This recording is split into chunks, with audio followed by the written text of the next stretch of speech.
Assalamualaikum warahmatullahi wabarakatuh. Perkenalkan, nama saya Juniarta Ridwan. Saya akan menjelaskan tentang teori kepribadian Karen Harney untuk memenuhi tugas remedial UTS teori kepribadian. Terima kasih. Sebelum masuk pada teori kepribadian Karen Harney, kita harus mengetahui latar belakang kehidupan dari Karen Harney. Jadi Karen Harney ini mempunyai orang tua yang sifatnya berbeda. Ayahnya seorang pendiam dan kaku, sedangkan ibunya seorang yang atraktif dan penuh semangat. Karen Harney ini juga kagum sekaligus takut pada ayahnya, sehingga ia mendekati ibunya dan mencintai saudara perempuannya sebagai cara untuk mendapatkan perhatian. Pada 8 tahun, dia seorang yang mandiri, selalu mengalah, selalu berkorban, dan berperilaku baik, tetapi tidak mengubah keadaan sehingga dia mengubah taktiknya. Pada 9 tahun, dia menjadi orang yang ambisius dan nakal. Pada 12 tahun, dia memutuskan untuk mengajar karir di kedokteran, yaitu sekolah di Fakultas Kedokteran.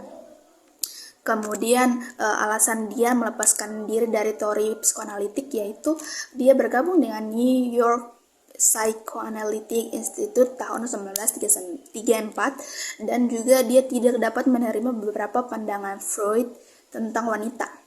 Dia juga tidak setuju dengan teori Freud tentang penis envy. Dia beranggapan bahwa Freud ini kan lelaki. Kenapa dia mempunyai teori tentang pandangan wanita tentang kecemburuannya terhadap penis lelaki. Kemudian juga dia tidak setuju dengan penjelasan Freud tentang neurosis. Dia juga memiliki teori tentang warm envy atau lelaki yang cemburu terhadap rahim wanita. Kemudian juga dia lebih fokus pada social worth and social motivation daripada Freudians. Juga masuk kepada teori kepribadian. Jadi di sini dia berpikir bahwa dasar kepribadian terbentuk pada tahun-tahun pertama kehidupan anak dan faktor sosial, yaitu hubungan antara orang tua dan anak sangat mempengaruhi perkembangan kepribadian daripada dorongan biologis. Kemudian, apa yang dianggap normal dalam suatu budaya mungkin dianggap abnormal dalam budaya lainnya. Hal ini menekankan faktor budaya dibandingkan faktor biologis dalam perkembangan manusia, terutama yang terkait dengan perbedaan gender. Kemudian, anak-anak memulai hidupnya dengan basic anxiety atau kecemasan dasar, tetapi hal itu dapat diatasi dengan pengasuhan yang memadai dari orang tua atau orang lain. Jadi di sini yang terpenting adalah pengasuhan.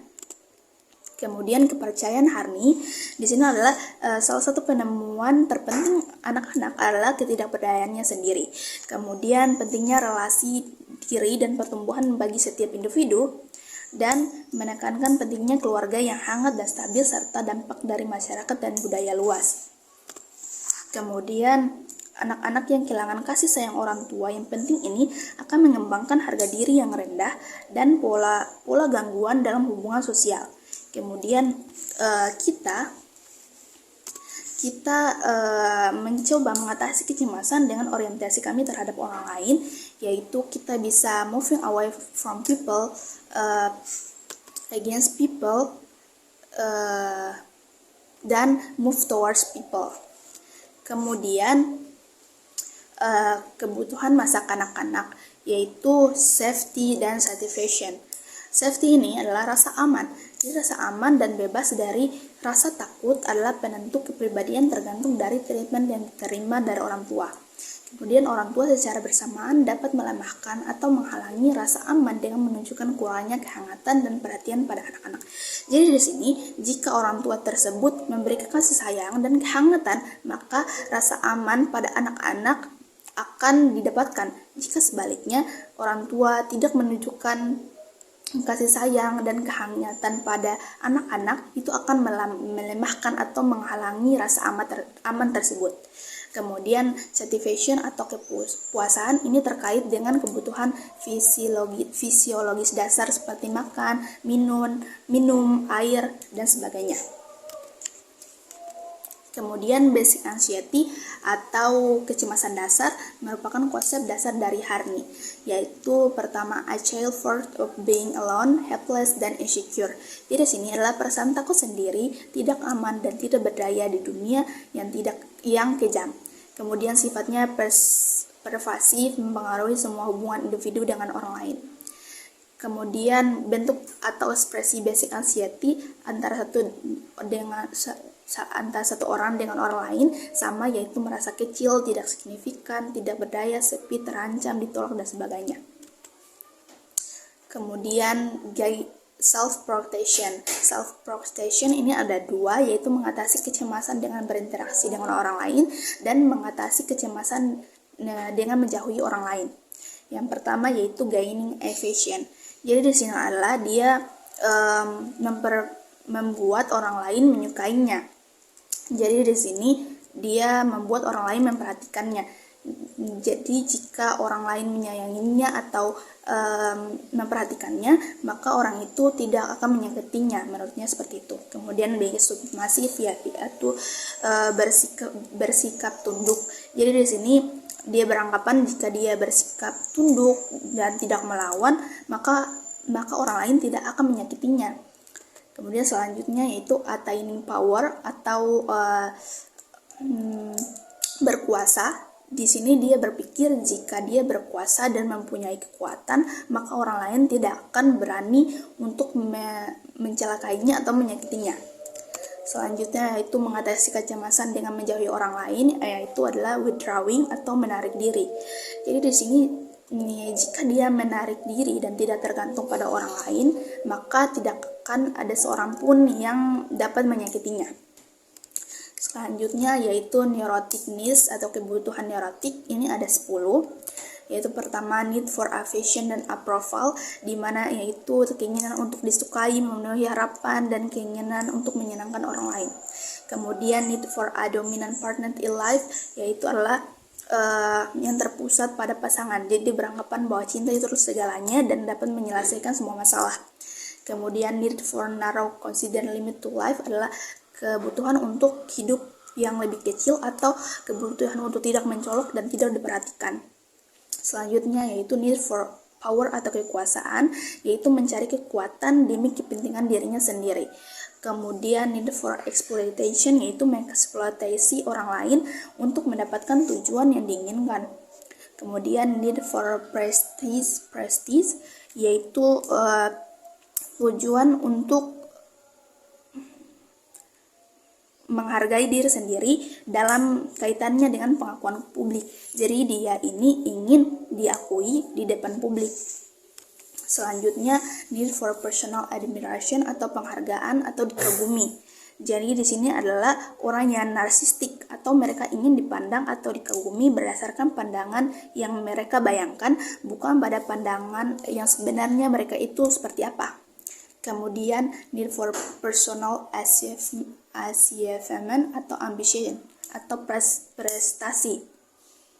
Jadi di sini mereka berpendapat bahwa mereka harus prestasi mereka harus lebih dari orang lain, atau prestasi mereka harus lebih dari apa yang telah mereka capai dahulu atau kemarin. Kemudian need for self-sufficiency and independency atau kemandirian. Jadi ini mereka mau sendiri, mau mandiri, mau melakukannya segala sesuatu itu hanya mereka yang lakukan. Jadi mereka menjauhi orang lain agar tidak terikat atau tergantung pada orang lain.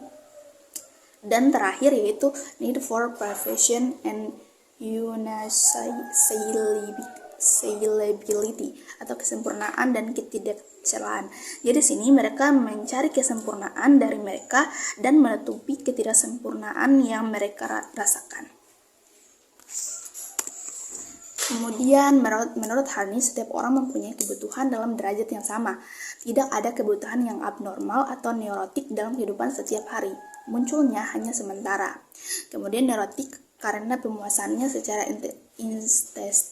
intensif dan berusaha untuk dipuaskan. Selanjutnya neurotic trends atau neurotic coping strategies. Ada 3, yaitu moving toward people, di mana ini digambarkan dengan kebutuhan dan perhatian. Jadi di sini mereka memilih untuk melindungi diri mereka dengan mendekati orang lain. Kemudian moving against people, yaitu kebalikannya dari moving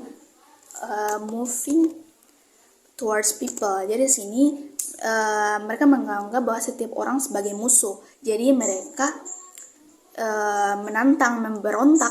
Jadi dibandingkan mereka berlindung pada orang lain, mereka lebih memilih untuk menyelesaikan masalah itu. Kemudian moving away from people di sini adalah dorong untuk menjaga jarak dari orang lain. Jadi dibandingkan menyelesaikan masalah dengan cara berlindung atau melawan, mereka memilih untuk meninggalkan masalah tersebut atau pergi dari masalah tersebut.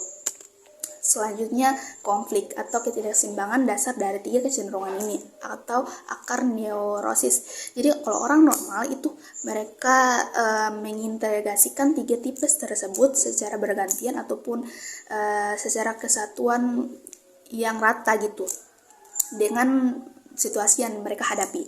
Tetapi orang neurotik mereka terlalu kuat kecemasan dasarnya dan menggunakan tipe tersebut tidak seimbang, dan mereka memakai itu salah satu atau meniadakan 2 siasat yang lain. Kemudian feminim psikologi atau rejection of feminist envy. Di sini Harni menyatakan bahwa perasaan inferior wanita bersumber dari bagaimana mereka dibesarkan dalam lingkungan. Jadi lingkungan ini mengkondisi wanita sebagai makhluk yang tidak berharga dan tidak mampu. Jadi di sini juga usaha wanita yang terlalu berlebihan untuk mempertahankan cinta lelaki atau overemphasis on securing the love of a man. Jadi women wanted autonomy and control that they associate with maleness. Jadi sini perempuan menginginkan otonomi dan kendali yang mereka kaitkan dengan kejantangan. Jadi mereka ini pengen untuk lingkungan mereka tidak menganggap mereka itu sesuatu yang tidak berharga atau tidak mampu. Jadi disitulah menyatakan bahwa perasaan inferior wanita bersumber. Sekian dari saya, terima kasih. Wassalamualaikum warahmatullahi wabarakatuh.